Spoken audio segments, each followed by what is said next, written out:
Welcome back, Deirdre. Thanks for having me back. I always say this is one of my favorite questions because I find influencers sometimes are there for 30 seconds. One quick thing they say at the right time, right place. Other times they're for a lifetime. Some are tall, short, this, that, whatever. Can you share with us maybe two or three people that have been influencers in your life? Sure. I hate to be trite about this or to sound trite, but I really would have to go back to my parents again. I That's already not trite, by the way. well, it feels I want to have some more exciting answer to that, but actually this is an exciting answer because It is. again, I think both of my parents came from sort of small Irish Catholic towns, and with the sort of at least some of the conservatism that's inherent there. Although they didn't come from very conservative backgrounds, but still they came from these small towns. And my father decided to dedicate his career to public health, and really to community-based healthcare.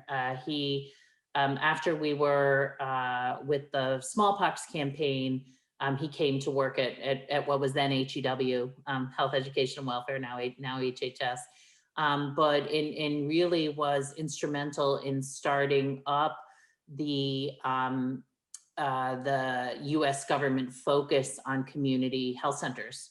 Wow.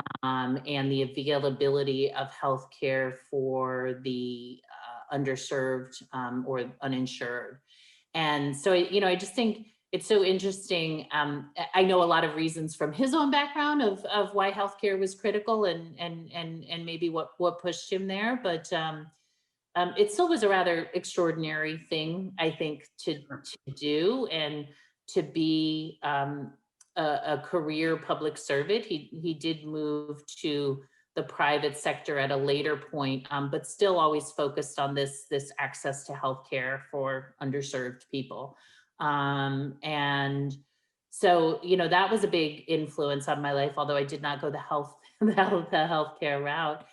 And my mother, growing up in her small town in Rhode Island, did a few things that were rather extraordinary. For some reason, and I still don't understand what the impetus for this was, but sort of, little girl from Pawtucket, Rhode Island, who decided to go down to Mississippi and be part of the Freedom Summer, registering Black voters in Mississippi, and actually was arrested in Yazoo City, Mississippi, which I was, an extraordinarily proud part of our family story.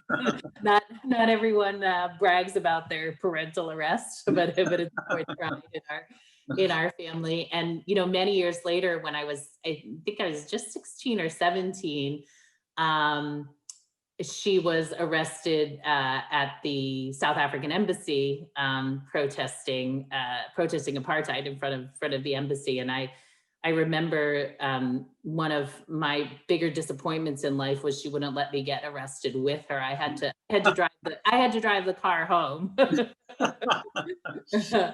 But so my twice jailed mother is a matter of great pride in our family. But she went on. She was a teacher in her early career, and when she was 40, she decided to go to law school and became a civil rights attorney. Wow. So yes, both of my parents. Do I idolize them? Absolutely. Did they have an outsized influence on my life? Absolutely. There's no bigger influence than the two of them. And then I would say, if I were picking a third, my stepmother. So my parents were separated when I was a freshman in high school. And years later, my father remarried a woman who ran family planning, a large family planning nonprofit organization for many, many years. And in fact, she's on her way here tonight. So, but she's also, I've learned so much from her about managing people and managing organizations and,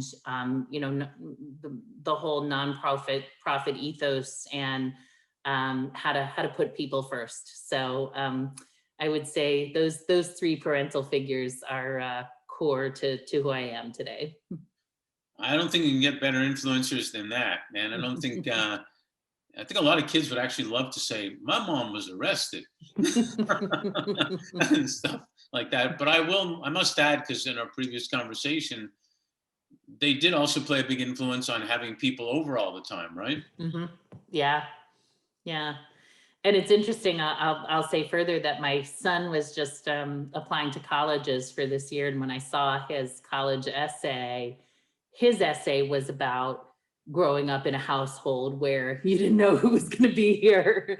And he did, that, I mean, that really carried on into my family and into his desire to go into international relations. And, he hasn't figured exactly where his lane's going to be, but I know that that sort of the diverse perspectives and the world travel, that he's been able to do have been formative for him as well. Well, that's the lane. The other's easy. It'll come. Yeah, exactly. That's exactly what I said too. You don't have to define 100%. I'm doing No. this. So thank you so much for sharing that. I mean, it's great stuff. So I really appreciate you sharing that with us. Thank you so much for asking.